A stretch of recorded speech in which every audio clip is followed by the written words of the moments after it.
Hello दोस्तों, welcome to my YouTube channel. जैसा आप जानते हैं मेरा नाम है जितेंद्र यादव और आज हम पढ़ेंगे लॉस एंड प्रॉफिट।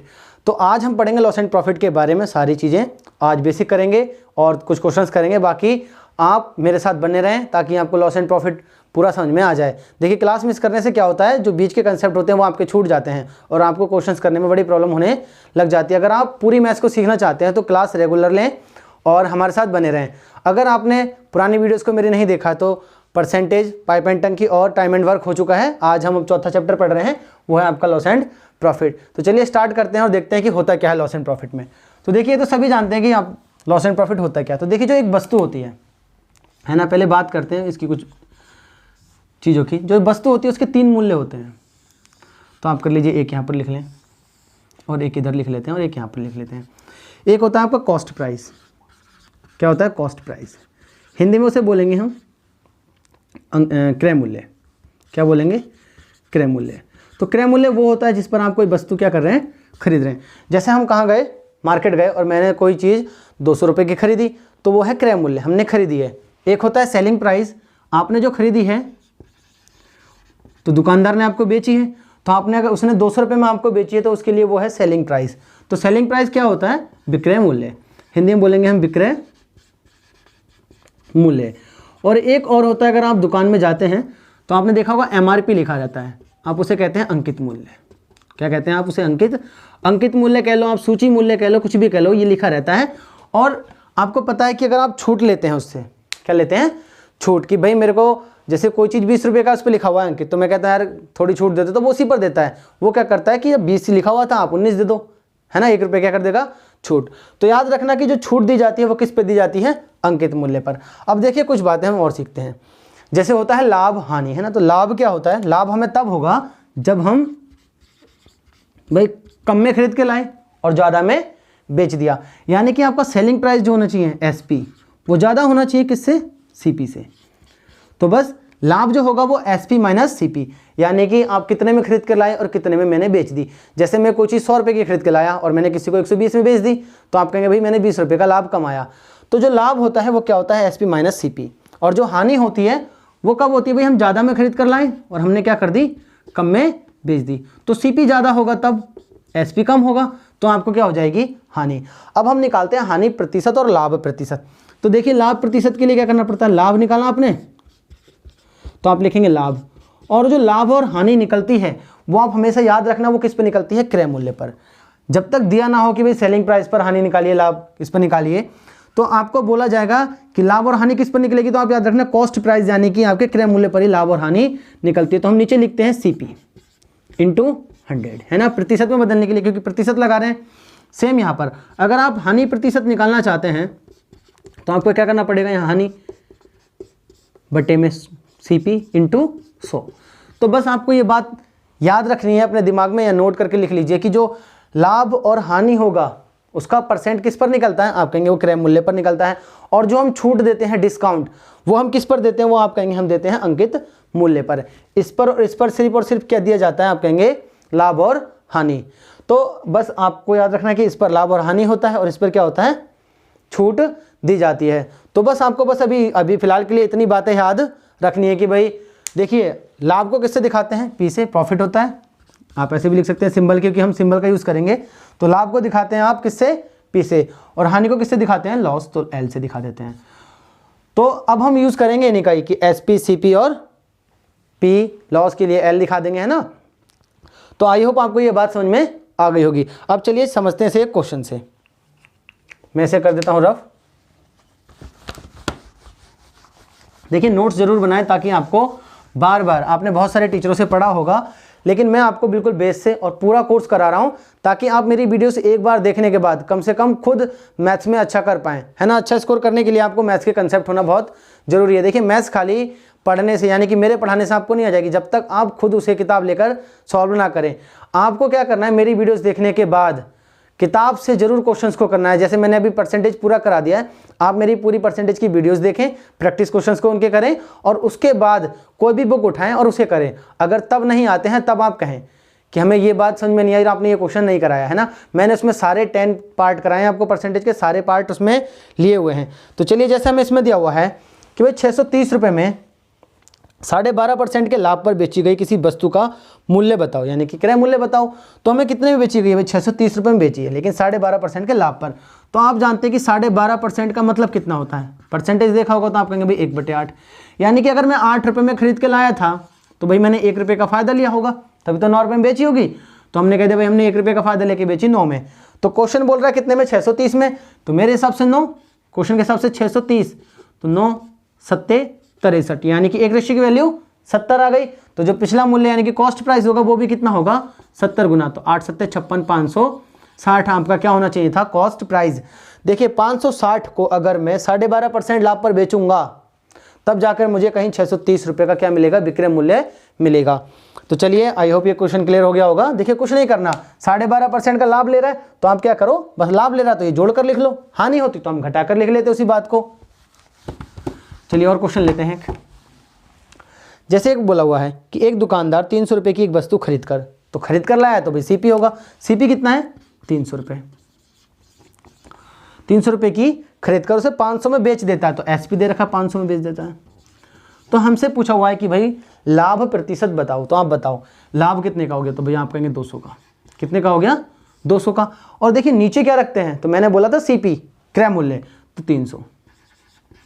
और आप जानते हैं कि गुणा 100% में बदलने के लिए तो 0 से 0 कट गए, आप इसे करेंगे तो 3 6 18 और 3 6 18, ये 6 6 होता रहेगा। तो यही आपका क्या हो जाएगा आंसर, यानी कि 66 सही, 2/3 भी कह सकते हैं और 66.66 भी कह सकते हैं। तो आपको ये बात क्लियर हो गई होगी कि हमें जो लाभ प्रतिशत निकालना है वो किस पर निकालना है, सीपी पर। ये बात पर मैं इसलिए जोर दे रहा हूं बार बार आपको, क्योंकि आपको याद रखना है कि नीचे क्या आएगा, सीपी, चाहे वो हानि हो चाहे वो लाभ हो। चलिए अगला क्वेश्चन लेते हैं। जैसे इसमें हमें दिया हुआ है कि भाई 800 की वस्तु 600 में बेचने पर एक दुकानदार को कितने प्रतिशत की हानि हुई। तो भाई 800 की वस्तु थी, उसने 600 में बेच दी, तो भाई हमें सीधे सीधे पता चल गया 200 का उसने नुकसान कर लिया अपना। कितने खर्च किए, तो आप कहेंगे 800 रुपये। तो देखिए हम तो ऐसे ही समझते हैं इसको कि कितने खर्च कर रहा है, तो खर्च का मतलब है सीपी है, कितना है सीपी, और गुणा में 100। तो यही आपकी क्या हो जाएगी, हानि प्रतिशत। तो आप जानते हैं इसे आप 8 से डिवाइड कर लो, 2 से कर लो पहले, और 2 से 100 बार में, तो अब ये कितनी बार में कट जाएगा, 25। तो आप जानते हैं कि 25% की उसे क्या हो गई होगी हानि, तो उसे हो गई होगी 25% की हानि। तो देखिए कुछ नहीं करना, बस आपको याद रखना है कि कितने का लाभ हो रहा है और कितने की हानि हो रही है, और नीचे क्या रखना है, क्रय मूल्य। चलिए नेक्स्ट क्वेश्चन की ओर चलते हैं।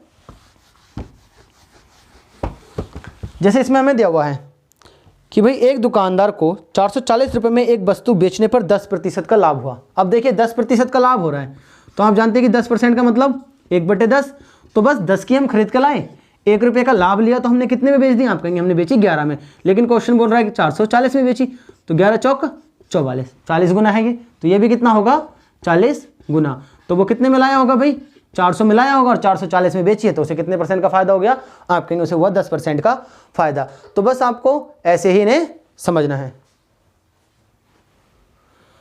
तो चलिए नेक्स्ट क्वेश्चन की ओर चलते हैं। जैसे इसमें दिया हुआ है कि एक दुकानदार किसी वस्तु को विक्रय मूल्य पर, अब देखिए यहाँ पर स्पेसिफाई किया गया है कि विक्रय मूल्य, ना कि क्रय मूल्य पर। एक दुकानदार किसी वस्तु को विक्रय मूल्य पर 16 सही 2/3% लाभ पर बेचता है। तो आप बताओ 16 सही 2/3% का मतलब मैंने आपको लिखाया है कि भाई 1/6 होता है, लेकिन किस पर, विक्रय मूल्य पर। ये क्रय मूल्य पर होता तो हम नीचे वाले को क्रय मूल्य मानते, लेकिन इसने हमें बोला हुआ है कि विक्रय मूल्य पर 16 सही 2/3% का लाभ हुआ। अगर ये विक्रय मूल्य है, ये क्या है, एसपी है, तो आपको क्या हो रहा है, लाभ हो रहा है। तो आप ये बताओ आपको 6 रुपये में बेचने के बाद, 6 रुपये में बेचने के बाद 1 रुपये का लाभ हुआ, तो आप ये कहेंगे अगर ये 1 रुपये का लाभ है ना, 6 रुपये में बेची है, तो सीपी कितना होगा, तो आप कहेंगे भाई सीपी होगा 5। अब देखिए समझ में नहीं आएगा भाई सीपी 5 कैसे आया। तो ऐसे समझो आपने कोई चीज़ 6 रुपये में बेची किसी को, और आपने कहा मेरे को 1 रुपये का फायदा हो गया, तो आप उसे कितने में खरीद के लाए होंगे, तो आप कहेंगे हम उसे लाए होंगे 5 रुपये में खरीद के, तभी तो मैंने 6 में बेचा और 1 रुपये का ले लिया हमने लाभ। तो बस यहाँ पर हमें बोला हुआ है कि भाई विक्रय मूल्य पर, तो नीचे क्या है, विक्रय मूल्य, क्या है, विक्रय मूल्य। इस बात पर ध्यान रखिएगा कि जब भी वो ऐसे बोले कि भाई विक्रय मूल्य पर ज्ञात की गई है, तो नीचे क्या होगा, विक्रय मूल्य। तो आई होप आपको अभी क्लियर हो गया होगा। तो सीपी आया आपका 5। तो हमसे इसमें पूछा क्या हुआ है, तो वास्तविक लाभ प्रतिशत बताओ। तो आप बताओ वास्तविक लाभ, आप 5 की लाकर 6 में बेचकर चले गए, आपने कहा भाई मैंने 1 रुपये का लाभ ले लिया, और कितने रुपए खर्च करके वास्तविक लाभ निकालना है, तो आपको सीपी पर निकालना पड़ेगा। तो आप कहेंगे इस पर गुणा 100, 5 दूनी 10, यानी कि कितने का आया, 20% का आपको हो रहा था वास्तविक लाभ। तो बस आपको इस बात का ध्यान रखना है कि वो कैसे बोल रहा है, हमें जैसे क्वेश्चन को बोल रहा है वैसे डील करें। तो चलिए नेक्स्ट क्वेश्चन की ओर चलते हैं। जैसे इसमें दिया हुआ है कि एक दुकानदार किसी वस्तु को विक्रय मूल्य पर 8 सही 1/3% की क्या करता है, लाभ कमाता है, लाभ पर बेचता है। तो 8 सही 1/3%, इसका मतलब होता है 8 × 24 और 1 25/3, तो आप जानते हैं 1/12 क्या होता है, 1/12। तो हमसे बोला हुआ है कि एक दुकानदार किसी वस्तु को विक्रय मूल्य पर 8 सही 1/3% लाभ पर बेचता है, तो वास्तविक लाभ प्रतिशत बताओ। तो हमें पहले पता करना है क्रय मूल्य। अगर ये लाभ पर बेच रहा है तो आप एक बात बताओ मेरे को, ये एसपी है ना, क्योंकि विक्रय मूल्य पर बेच रहा है और 1 रुपया लाभ ले रहा है। भाई आप 12 में बेच रहे हो और 1 रुपये का लाभ ले रहे हो, तो आपको भाई हम खरीद के लाए होंगे 11 रुपये में, तो सीपी कितना होगा, 11 रुपये। तो आप बताओ कितने का लाभ लिया आपने, कहा भाई 1 रुपये का लाभ लिया, कितने रुपये खर्च किए, आप कहेंगे 11, और 1/11 का मान कितना होता है, 9 सही 1/11%। आप चाहो तो 100 की गुणा कर लो, है ना, 100 की गुणा। ये चीज़ मैंने आपको सारी परसेंटेज में बताई हुई है, तभी देखिए पहले परसेंटेज कराई जाती है, फिर लॉस एंड प्रॉफिट, फिर CI SI पढ़ेंगे हम। तो चलिए नेक्स्ट क्वेश्चन की ओर चलते हैं और अच्छे क्वेश्चंस को थोड़ा करते हैं। जैसे इसमें दिया हुआ है कि एक दुकानदार एक वस्तु को 5280 रुपये में बेचता है। भाई ये लो 5280 रुपये में बेचता है और उसे 12% की हानि हो जाती है। अब देखिए 12% की उसे हो गई हानि। यदि वह 12% का लाभ कमाना चाहता है तो उसे कितने रुपए में वह वस्तु बेचनी पड़ेगी। तो देखिए 12% का अगर वो लाभ कमाना चाहता है तो आप क्या करेंगे, भाई पहले हमें क्रय मूल्य पता तो हो, तभी तो हम 12% लाभ पर बेचेंगे, क्योंकि लाभ निकलता है क्रय मूल्य पर। तो आपको एक बात पता है कि इसने, एक दुकानदार एक वस्तु को 5280 रुपये में बेचने पर 12% की हानि होती है। आप ये बताओ, अगर वो 100% में बेचता तो 5280 रुपये, मतलब सॉरी उसे क्रय मूल्य मिल जाता, लेकिन उसने 12% हानि पर बेचा। तो आप कहेंगे भाई हम जितना भी खरीद के लाए होंगे X रुपये का, वैसे तो इसे ऐसे मत, मैं एक बार समझा दे रहा हूँ, चलिए X रुपये से करते हैं कि अगर हम उसे X रुपये का खरीद के लाए होंगे तो 12% की हानि हुई, तो आप कहेंगे भाई हमने बेचा होगा उसे 88% में। कितने में बेचा होगा, 88% में। और इसी 88% की तो वैल्यू दे रखी है 5280, तो आप कहेंगे भाई ये है 5280, इसकी इधर गुणा कर लो और ये बट्टे में चला जाएगा। तो x की वैल्यू जो आने वाली है वो 5280 है ना, 5280, और यहाँ पर आप करेंगे 100/88। अब देखिए ये है क्रय मूल्य, x मैंने माना था क्रय मूल्य, ये है क्रय मूल्य। अब हमें इसे भी 12% लाभ पर बेचना है, तो 12% का मतलब ये है कि आप भाई 100% तो अपना कमाओगे। जैसे मैं कोई चीज़ लेके आया और मैंने कहा भाई मैं 100 रुपये की लाया हूँ ये, तो आप कहेंगे कि भाई 100 रुपये तो मैं कमाऊंगा ना, तभी तो आपको लाभ लेके लूँगा। मैं कहूँगा भाई मैं 120 में बेच रहा हूँ। तो ये समझ लीजिए कि जब लाभ लेता है बंदा तो आप X रुपये तो लेंगे और 12% लाभ लेंगे, तो आप 112% पर इसे बेचेंगे। तो बस आपको इसका क्या कर देना है, 5280 गुणा 100/88 और इसका 112/100 करना है। इससे इसको काट लीजिए और देखिए और कटेगा। आप अगर इसे काटना चाहें तो 4 से या ये 11 से कट जाएगा शायद, 11 × 8 = 88 और यहाँ पर हो जाएगा 11 × 4 = 44 और यहाँ पर 8 बचेगा, तो 11 × 8 = 88। अब 8 × 6 = 48, 6 आया। तो आप जानते हैं कि 6 की गुणा हमें कितने से करनी है, 12 से। तो 6 दूनी 12 का 2 हासिल लगा 1, 6 कम 6 और 1 7, 672 रुपये में। जीरो बचा होगा मेरे हिसाब से इसमें कहीं ना कहीं, ज़्यादा जीरो काट देगा, इस 2 जीरो, हाँ ये जीरो बचा है। तो 6720 रुपये में उसे क्या करनी पड़ेगी, बेचनी पड़ेगी। तो देखिए अब इसमें कितना अजीब सा लग रहा है ना कि पहले क्रय मूल्य निकालो, ये निकालो।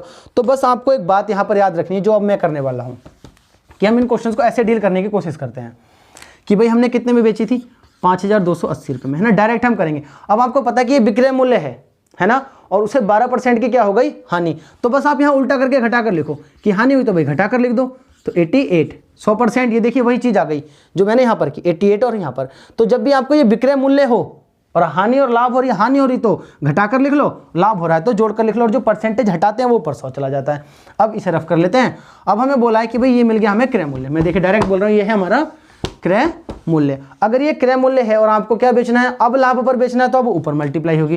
तो आपको 12% लाभ लेना, तो आप कहेंगे 112/100। तो देखिए एक ही लाइन में ये खत्म हो जाएगा। आप कहेंगे 11 × 8 = 88 और ये 11 से कितनी बार कट गया था, 48 बार। ये जीरो है 480, तो 8 × 6 = 48। अभी आपने इसकी गुणा की तो कितना आया था, 6720, शायद यही आया था, देख लेना। तो देखिए यहाँ से कितनी एक ही लाइन में हम इस चीज़ को कर पा रहे हैं। वहाँ पर क्या कर रहे हैं हम, पहले हमें x मानना पड़ रहा है, फिर हम उसे जाके कर रहे हैं। तो हमें एक बात याद रखनी है कि अगर हमें विक्रय मूल्य दिया है और बोला कि इतने लाभ पर बेच रहा है, तो 100 अपॉन जोड़कर लिख लो 100 में, और अगर हमसे बोला हानि हो रही तो घटा कर लिख लो, और क्रय मूल्य है तो ऊपर ही लिखा जाता है। देखिए जैसे यहाँ पर ये विक्रय मूल्य था तो हमने 88 किया था, 12% की हानि। अब ये पूरा मिल गया हमारा क्रय मूल्य, और फिर बोलता कि 12% लाभ पर, तो क्रय मूल्य में ऊपर लिखते हैं। ये बात आपको याद रखनी पड़ेगी। चलिए नेक्स्ट क्वेश्चन की ओर चलते हैं। जैसे इसमें दिया हुआ है कि एक वस्तु को 1352 रुपये में बेचने पर एक दुकानदार को 4% का मुनाफा हुआ। तो आप जानते हैं कि 1352 में बेचा उसने, तो ये विक्रय मूल्य है। 4% का मुनाफा हुआ तो 100/104। क्यों कर रहे हैं? 4% का मुनाफा तो 100% तो बंदा खुद लेता है, 4% का फायदा ले रहा है तो 104। आगे हमसे बोला हुआ है 4% का मुनाफा प्राप्त करता है, तो 4%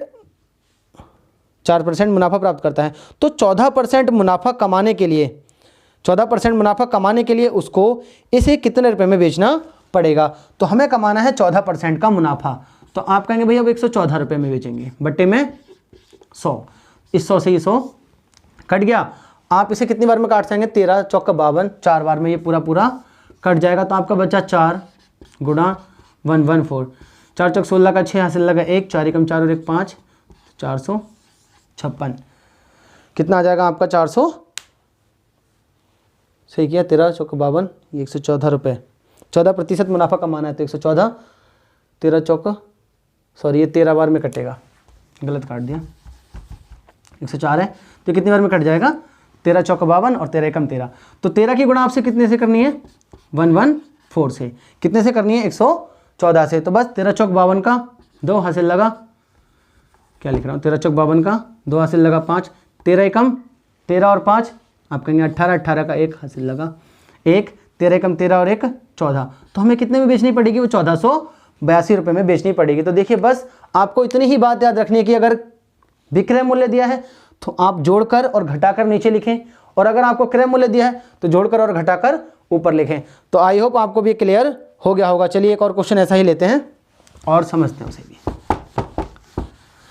जैसे इसमें हमें दिया हुआ है कि एक दुकानदार एक वस्तु को 18% लाभ पर बेचता है, यदि वह उसको क्रय मूल्य पर बेचता तो 99 रुपये कम प्राप्त होते। एक बात बताओ, अगर 100 रुपये में मान लूँ, है ना, 100 मान लेते हैं, 100 मान के आप फायदा होगा, मैं 18% के लाभ पर बेचता है तो भाई 118 रुपये में बेच रहा होगा।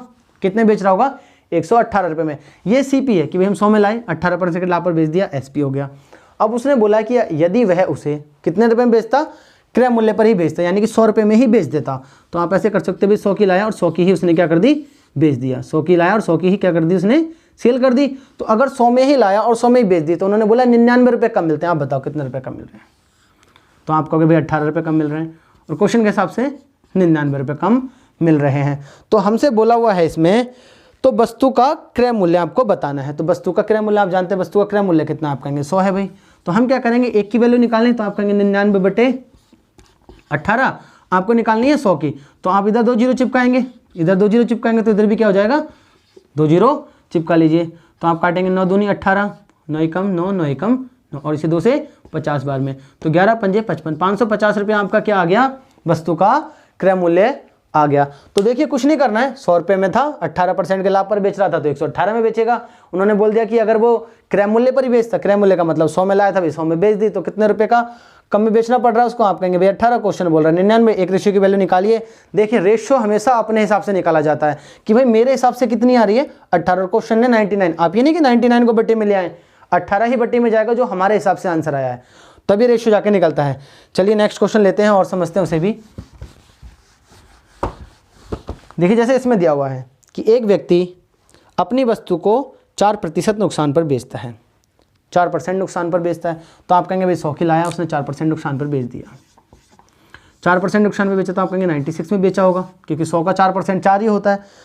आगे उसने बोला यदि वह इसे 49.50 रुपये अधिक में बेचता तो उसे 5% का लाभ होता। तो पहले आप उस बात को भूल जाइए कि भाई 49.50 क्या होता है। हमें सीधे ये देखना होता है कि 5% का लाभ हो रहा है, यानी कि भाई 100 की लाया तो उसने 105 में बेच दी होगी। आप देखना कितने ज़्यादा में बेच रहा है, आप कहोगे भाई 9 रुपये ज़्यादा में बेच रहा है। अब देखिए क्वेश्चन कितना कह रहा है कि 49.50 में बेच रहा है ना। अब निकालेंगे हम एक रेशियो की वैल्यू। अगर मैं एक रेशियो की वैल्यू निकाल दूँ आप कहेंगे भाई ये आ जाएगी 49.50/9। और आप जानते हैं हमें कितनी की वैल्यू निकालनी है? 100 की, क्योंकि हमने ये माना हुआ है सीपी, है ना, सीपी हमने 100 माना हुआ है। तो जब आप यहाँ पर 2 जीरो लगाएंगे तो आप कह देंगे भाई 49.50 गुणा 100/9। और आप जानते हैं कि इस जीरो को हटाऊंगा तो 2 जीरो बढ़ जाएंगे। तो आप इससे इसको काट लीजिए, 5 निम 45, 5 निम 45, 550 रुपये इसका भी क्या हो जाएगा, क्रय मूल्य हो जाएगा। तो आई होप आपको थोड़ा बहुत तो क्लियर हो गया होगा कि लॉस एंड प्रॉफिट है क्या। तो बस लॉस एंड प्रॉफिट में आज हम इतना ही रखते हैं, और कल की जो क्लास होगी उसमें थोड़े और क्वेश्चंस लाएंगे, नए कंसेप्ट सीखेंगे। तो चलिए मिलते हैं आपसे नेक्स्ट वीडियो में।